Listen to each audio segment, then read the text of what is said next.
August 1945. The United States drops atomic bombs on Hiroshima and Nagasaki, effectively ending World War II and ushering in the atomic age. And what began with dreams of nuclear power providing clean energy conversely grew into fear and paranoia. Nightmares of nuclear Armageddon plagued the 50s and 60s, creating the Cold War and leaving the world on edge.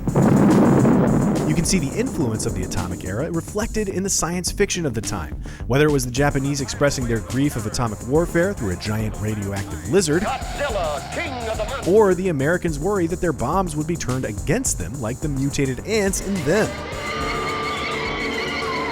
Such films clearly made an impression on Pixar big shot Brad Bird in his 1999 cult classic The Iron Giant.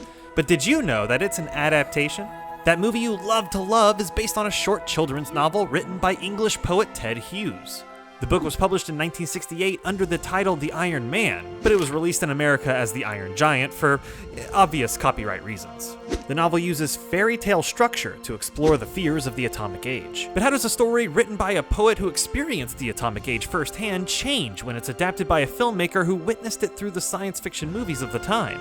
Grab yourself a rusty metal snack because it's time to ask, what's the difference? Atomic Holocaust. If you were to write a logline for both the Iron Giant and the Iron Man, you would come up with very similar results.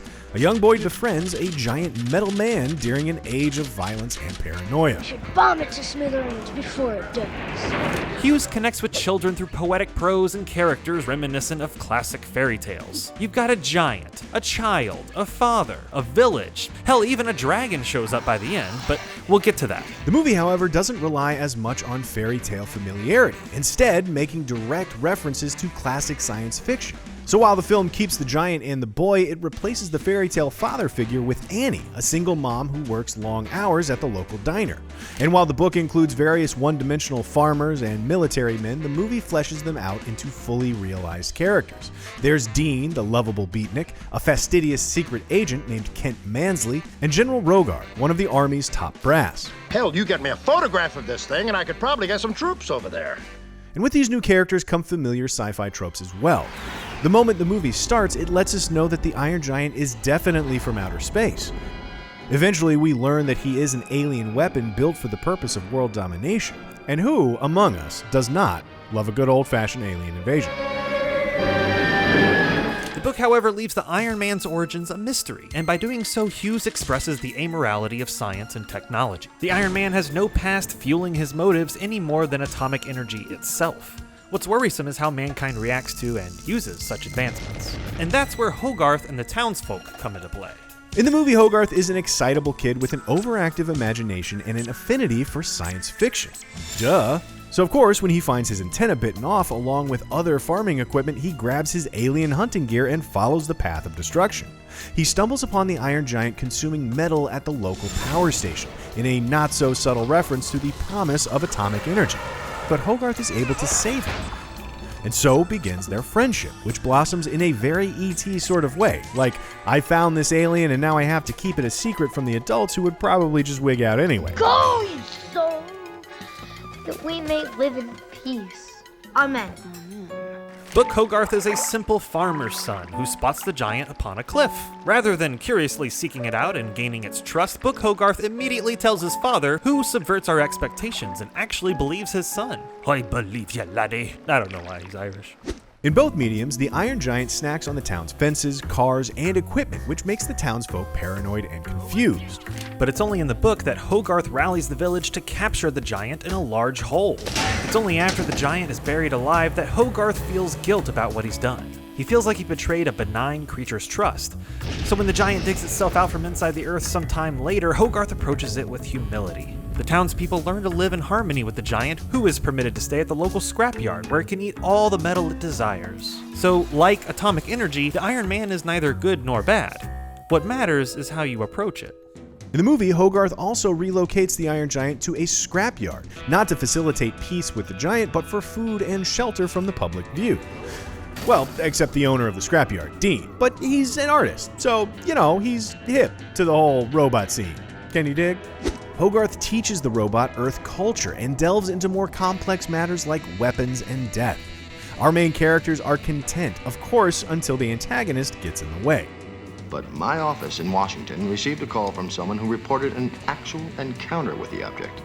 Agent Kent Mansley is sent to investigate the bitten equipment and mysterious reports of an invader.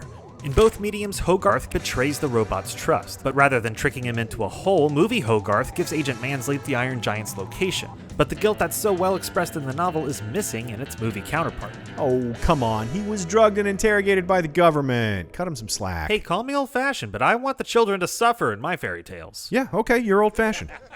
You old coot.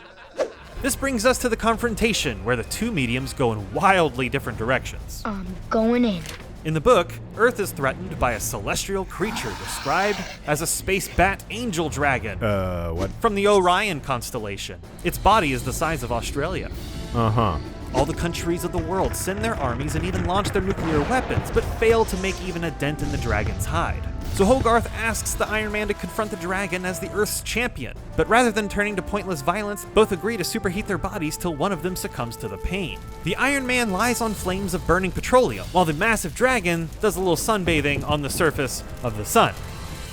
And just as you're about to sneer at the villain who has been burned to a crisp, the Space Bat Angel Dragon breaks down into tears. Truthfully, it didn't even want to conquer the world at all. It had simply become excited by mankind's cries of war. In this case, the dragon represents nature, responding to mankind's destructive prowess. And like the once menacing Iron Man, who by the end of the story is a hero, the Space Bat Angel Dragon returns to the stars where it sings a cosmic song of tranquility, bringing peace to the nations of the world. The movie also expresses anti-war sentiments by shining a light on cultural reactions to technology. The Iron Giant is a gentle creature who poses no threat on his own, but once our culture of war and violence is introduced, such as Hogarth's toy gun, his destructive programming kicks in. Some accidental laser discharge attracts the military, who react to the giant with hostility, injuring Hogarth in the process. Remember when he learned about death? It's still alive! Shoot at it! Confronted with the death violence brings, the Iron Giant completely reverts back to his original programming, and it's all lasers and explosions. Let's get out of here! I know this movie is teaching me that violence is never the answer, but it is a really cool action sequence. Anyway, thanks to director Brad Bird, we get this poignant moment as Hogarth regains consciousness and attempts to reach his friend. It's bad to kill. Guns kill. And you don't have to be a gun. You are what you choose to be. You choose. The giant chooses not to be a gun, and the army general chooses not to fight. It's a trick! Launch the missile! Are you mad, Mansley? But of course, the moment is ruined by Agent Mansley, who impulsively launches a nuclear weapon at the Iron Giant's location. So the Iron Giant jets off into the sky to meet the missile in one of our favorite movie goodbyes of all time.